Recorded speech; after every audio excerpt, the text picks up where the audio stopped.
আসসালামু আলাইকুম। আমি মাহমুদা সুইট হোম থেকে আপনাদেরকে জানাই স্বাগত। দেশ কিংবা দেশের বাইরে যে প্রান্ত থেকে আমার এই ভিডিওটি দেখছেন, আপনারা সবাই খুব ভালো এবং সুস্থ আছেন। আমিও আমার পরিবার পরিজনকে নিয়ে ভালো এবং সুস্থ আছি। আমার আজকের ভিডিওটা যদি আপনাদের ভালো লাগে তাহলে শেষ পর্যন্ত দেখার অনুরোধ রইল। সকাল সকাল নাস্তাটা শেষ করে নিতে হবে। ঘরে যা আছে সব কিছু পরিষ্কার পরিচ্ছন্ন করে নিতে হবে। যদিও বা সকাল সকাল নাস্তাটা খেতে ভালো লাগে না, তারপরেও খেতে হবে, কারণ আমাদের বাসায় আজকে মেহমান আসবে। তাই তাড়াতাড়ি নাস্তাটা শেষ করে রান্না করে নিতে হবে।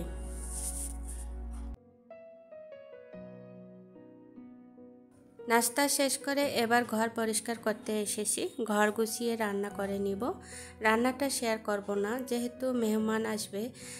যারা আসবে তারা তো থাকবে না, দুপুরে আসবে, এসে খেয়ে আবার চলেও যাবে। তাই আমাকে রান্নাটা তাড়াতাড়ি করে নিতে হবে।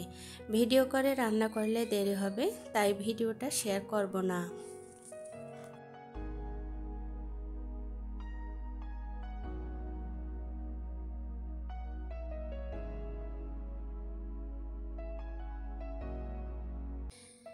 এদিকে বিছানাটা গুছিয়ে নিয়ে সারা ঘর পরিষ্কার করে নিয়েছি।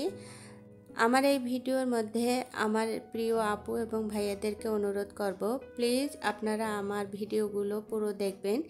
কারণ হলো আমার ওয়াচ টাইম যা হয়েছিল সব কেটে গেছে, আর সামান্য আছে, তাও প্রতিদিন 2-1 ঘন্টা করে কেটে নিচ্ছে। তাই আমার অনুরোধ থাকবে ভিডিওটা পুরোটাই দেখবেন। আমি একদম অল্প সময়ের ভিডিও দেই, 5 থেকে 6 মিনিটের। আমার ভিডিওগুলো যদি ভালো লাগে প্লিজ একটা লাইক দিতে ভুলবেন না, কারণ আপনাদের একটা লাইক কিন্তু আমার জন্য খুবই গুরুত্বপূর্ণ। আপনাদের একটা লাইক আমার ভিডিওগুলোকে আরও অনেকের কাছে পৌঁছে দিতে সাহায্য করবে। আর এই কাজটি যারা অলরেডি করেছেন আপনাদেরকে অসংখ্য ধন্যবাদ। আর সাবস্ক্রাইব করে আমার চ্যানেলের পাশেই থাকবেন।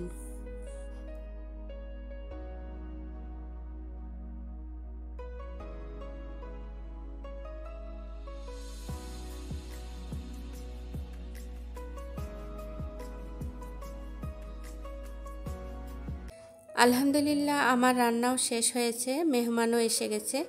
আসলে আমি ভিডিও শুরু থেকে মেহমান মেহমান বলতেছি, আসলে তারা আমার আপনজন, আমার প্রিয়জন, আমার কাছের মানুষ। আমার বড় ভাইয়ের ছেলে ও সেজো ভাইয়ের ছেলে। বড় ভাইয়ের ছেলের ভার্সিটি ও সেজো ভাইয়ের ছেলের কোচিং বন্ধ ছিল, তাই আমার বাসায় চলে এসেছে আমাকে দেখতে।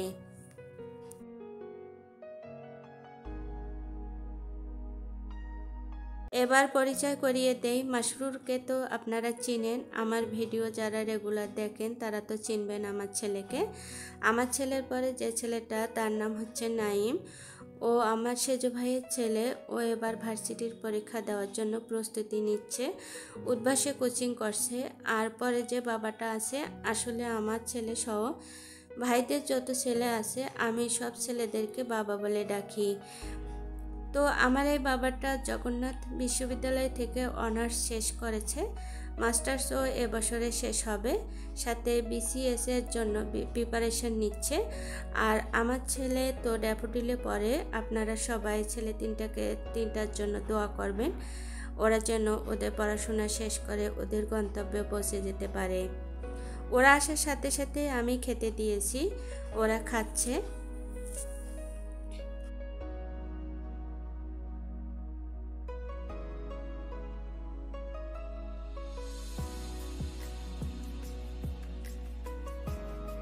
আমরা খাওয়া দাওয়া শেষ করে নিয়েছি, ওরা একটু রেস্ট করছিল। এর মধ্যে আমি দই দিলাম খেতে। দই খেতে খেতে আমার বড় ভাইয়ের ছেলে জিয়ন, আসলে ওর নাম হচ্ছে জিয়ন, আমি বলতেই ভুলে গিয়েছিলাম। ও বলল, আন্টি পোলাও নিয়ে এসো, দই দিয়ে পোলাও খাবো। আমি একটু অবাকই হয়ে গিয়েছিলাম যে দই দিয়ে আবার পোলাও খাই নাকি। তো জিয়ন বলে উঠল, তুমি পোলাও নিয়ে আসো, আমরা খাবো, তুমিও খেয়ে দেখো, ভালো লাগবে। আসলে কথাই আছে না, ছোটদের কাছ থেকেও বড়রা শিখে বা বড়দের কাছ থেকে ছোটরা শিখে। এটাও আমার জানা হলো দই দিয়ে পোলাও খাওয়া। আপনারাও এভাবে দই দিয়ে পোলাও খেয়ে দেখতে পারেন, ভালো লাগবে। আমি জানি বিয়েবাড়িতে বা ঘরে কোনো বড় অনুষ্ঠানে জর্দার পাশাপাশি দই দিয়ে থাকে, সেটা খেয়েছি, কিন্তু পোলাওয়ের সাথে এই প্রথম খেলাম।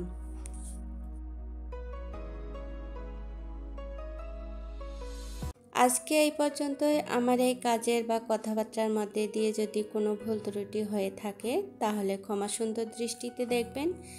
আল্লাহ হাফেজ। আসসালামু আলাইকুম।